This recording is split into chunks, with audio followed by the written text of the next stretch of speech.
In likely the strongest comments yet to come from the top of the UK government against Israel, the Prime Minister Keir Starmer and Foreign Secretary David Lammy issued an excoriating rebuke over the blockade of food and aid into Gaza.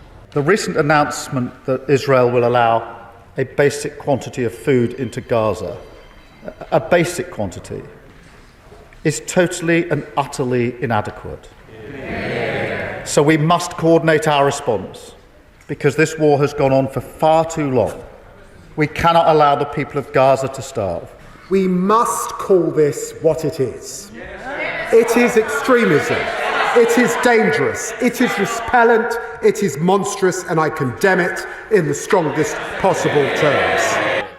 In the face of what MPs later described as Israel's weaponization of food, causing what they called a mass starvation event, Lammy went on to outline steps the UK will take immediately.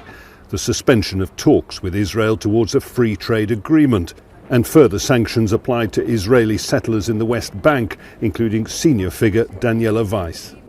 He said that Israel's ambassador had been summoned to the Foreign Office to hear the government's position, that the 11-week blockade of Gaza has been cruel and indefensible.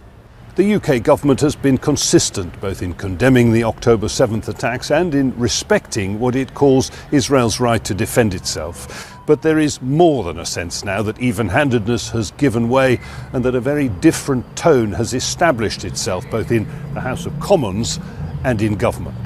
The children of Gaza are being not just starved to death, they're being bombed to death. A majority of MPs welcomed the government's action taken in concert with allies, including the EU, but many said it would take much more.